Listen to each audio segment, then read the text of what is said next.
Hello, welcome to your favorite cooking channel. Thank you for joining me once again. Today I'm going to share another special garden egg stew recipe you can do. I already have garden egg stew recipe. I'll leave a link at the description bottom, or you can watch at the end of this video. And this has a little twist to it. So for this one, I'm going to show you something new. So watch to the very end. So to do this, you obviously need your garden eggs, whether you're going to use the ripe or the not ripe ones. You need your vegetables. And I have this listed in the description bottom. So you need your tomatoes, onion, ginger, garlic, pepper, and some bell pepper to add to the aromatic nature of it, and some turkey berries to help fortify it. And I'm going to blend all the vegetables into one. And then I need some fish. You can use any protein of your choice. And then I have some prekese, kako, and then some onion, which I'm going to use to flavor the palm oil I'm going to use. So to begin, I'm going to cook my garden eggs, which I've washed and cut into two. When you're cooking the garden eggs, you can take the opportunity to blend all your vegetables. So I blended all of them together whilst I was cooking the garden eggs, and I left one for spicing the oil. Now we're going to cook your garden eggs till they are soft. When they are soft, you realize they look soft and they feel softer. So you're going to drain off the hot water from it to be able to work on it. You can just run more tap water around it to cool it so you don't burn your hand. And once you're done, do this for about 3 times to get it less hot. Once I'm done, I like to sort it out. So I like to remove the ones which worms in and then the fresh ones to the side. Sometimes you buy very fresh ones and you still come home and have worms in. And some of them you won't see when you cut. But when you cook, they tend to come out and you tend to see things more clearly. So I always cook. When I'm done, I separate it.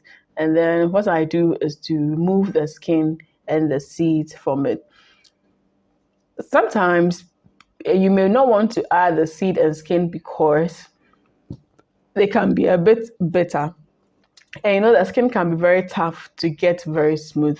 I grinded it a bit. And if you realize that grinding is going to be a problem, you can just blend it up in your blender. Because at the end of the day, if you're doing light soup and you're using garden eggs, you just use the seeds and the skin because you blend it and get it very fine. So that's what I did. And then the fleshy part without the seed and skin, I mashed it in my asanka. So once I've done that, I've prepped that, I'll put this aside and I'll come to work on my stew, my main course stew. So I have my oil, I add in my onion and then my kako. This, you can use the whole kako or you can have the smaller chips.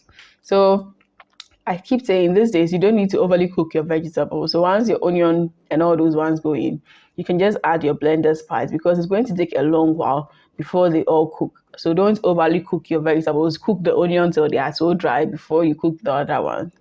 You're just wasting time and then the nutrients in there.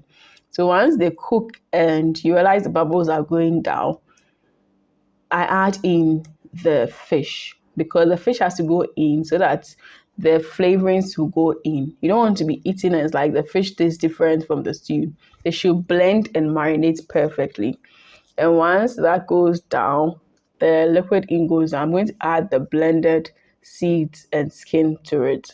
In the first video, you realize I didn't do that. I separated it. So just in case you want to add up to it, then you let it cook for a while. Then you add the fleshy parts of it where there's no skin and seed. Those ones you can use, which we've already done in our sanka. We add it in. At home, we thought one thing, that when you're cooking, you need to be very clean as well. And something like palm oil, once you're working with it, it's all over the place. So you can just clean up with your paper tissues as you are working to keep the place neat. And once it simmers for a while, like 2-3 minutes, it should be done and your garden egg stew is ready. And for me, I prepped it in my snack bowl for work, and then I ate this and I enjoyed it. So I ate mine with my body and PC. So your unripe plantain, which is cooked with some egg, and of course my tasty garden egg stew. One caution I have to give you is you need to be careful with the salt addition because of the Kako, which has salt. So till I see you in the next video, live life to the fullest, be joyous, be merry, and support the channel with your views, likes, and subscription. Lots of love for my team and I. Mwah.